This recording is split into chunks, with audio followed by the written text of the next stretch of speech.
Olá, meu nome é Eliane Taveira, estamos no nosso quarto vídeo e hoje nós iremos falar sobre a escola da psicanálise. Escola tão famosa que muitas pessoas confundem psicologia com psicanálise. E a psicanálise é uma das escolas da psicologia. Essa teoria exige uma formação extensa, muita leitura. Aqui nós iremos realizar uma pequena introdução. A psicanálise ela surge no final do século XIX e início do século XX. Temos Sigmund Freud como grande idealizador dessa teoria.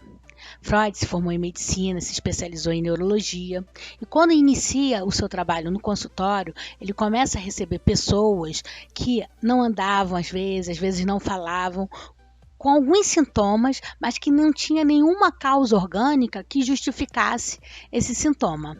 E aí a doença era chamada histeria e que deixava assim, a comunidade médica intrigada na época. Freud ele se dedica então ao estudo, à pesquisa dessa doença, buscando a cura, né? Ele tem conhecimento do médico chamado Charcot, na França, que estava aplicando uma técnica da hipnose. Ele vai para a França, faz uma especialização com Charcot, volta para Viena e começa a utilizar essa técnica nos seus pacientes. Só que ele percebe que alguns pacientes não conseguiam entrar em transe. Aquele paciente que conseguia entrar em transe, ele até ficava livre dos sintomas, mas logo depois o sintoma retornava.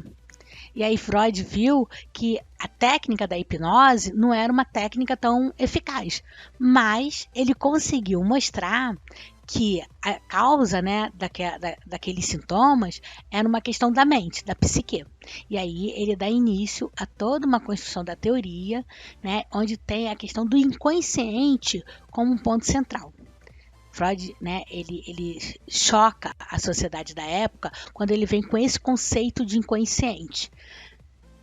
Imagine aquele senhor que já tinham construído, né, casas resistentes, já tinham dominado muita coisa na natureza. Aí vem um médico e fala assim: você pensa que você consegue dominar tudo, mas você não consegue dominar seu próprio pensamento. E chocou mais ainda quando falou que aquela criancinha de meses tem sexualidade, uma sexualidade no seu próprio corpo.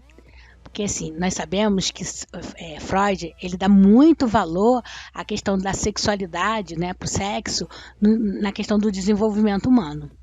Alguns autores, como Jung, eles não deram esse valor e eles não continuaram estudando com Freud, eles se separam. A educação ministrada ali no final do século XIX ainda sofria muita herança dos dogmas da igreja lá da Idade Média. Era uma educação muito repressora. O sexo era visto como tabu. E ele percebeu que essa educação repressora estava adoecendo as pessoas. Todo estudo de Freud foi baseado em estudos de caso. Ele pegava os casos, né, os casos dos pacientes, detalhava tudo e levava para congresso e debatia com os médicos, né, com a sociedade científica da época. Primeiro, ele fez uma divisão da psique humana em inconsciente, consciente e pré-consciente. Então, inconsciente seria tudo aquilo que a gente não tem acesso, né? A questão dos traumas, das angústias, que são tão dolorosos para a gente que a gente esconde lá na caixinha lá do inconsciente. O consciente é o que a gente está falando, nosso pensamento, nossas emoções, e o pensamento e o pré-consciente seria aquilo que a gente não tem consciência, mas que a gente ainda consegue resgatar do inconsciente, a gente ainda consegue ter acesso. Mas, anos depois, ele refez essa teoria, porque ele viu que não dava muito certo. Porque assim, eu posso ter consciência que eu estou com vestido decotado no meu trabalho, mas o motivo que me faz estar vestida com aquela roupa decotada pode ser inconsciente. Então, de repente, eu estou tendo atração pelo meu chefe que é casado e eu sou casada. E meus valores morais não permitem. Então, assim, ele refez essa divisão e ele trouxe alguns conceitos que são famosos, né?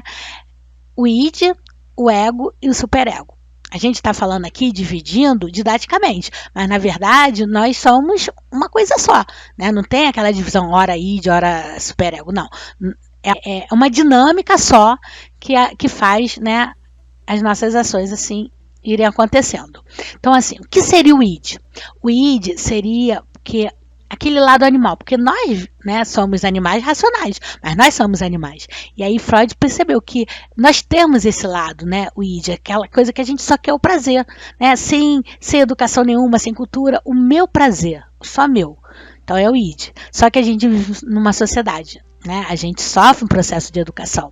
E aí ele viu que a gente tem um lado que é o do superego. O que é o superego? São os valores sociais, né, passados pela escola, pela família, que são introjetados na gente. Então, né, aquela cobrança social.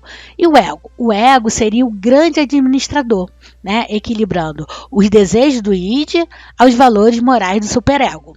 Né? Freud viu que o id é governado pelo princípio do prazer. Eu quero, eu quero, eu quero. E o ego do princípio da realidade, é o que eu posso. Então, como exemplo, a gente pode falar de uma calça de R$700 que eu quero comprar, mas o superego fala, olha as suas contas para pagar uma calça de R$700. Aí vem o ego e consegue, né? A gente acha uma calça de R$70 e sai feliz ali naquela compra. Então, assim, uma das grandes questões da vida, né, é equilibrar esse desejo do id com os valores morais do superego.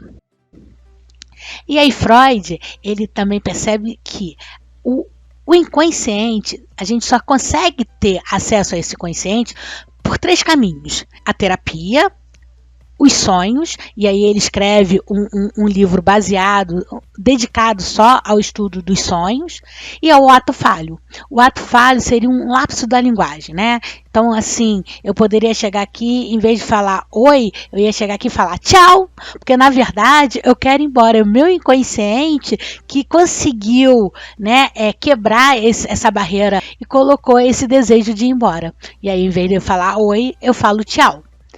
Freud também viu-se que a educação, lembra que a gente falou que a educação, né, repressora estava adoecendo, mas ele percebeu o seguinte, que essa educação, né, muito repressora é ruim, ela adoece, mas sem educação a gente não consegue viver em sociedade. Podemos fazer uma analogia da importância da educação com a parábola do porco-espinho. Esses animais, na era glacial, estavam morrendo de frio. Começaram a se juntar para não morrerem, mas começaram a morrer porque o espinho de um estava matando o outro.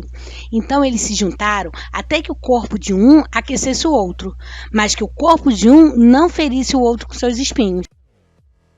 A educação é importante, né? A gente tem que ter para conseguir viver em sociedade. Tá bom? Então aqui nós estamos terminando o primeiro vídeo e no segundo vídeo nós iremos falar sobre o desenvolvimento psicossexual, tá bom? Até lá!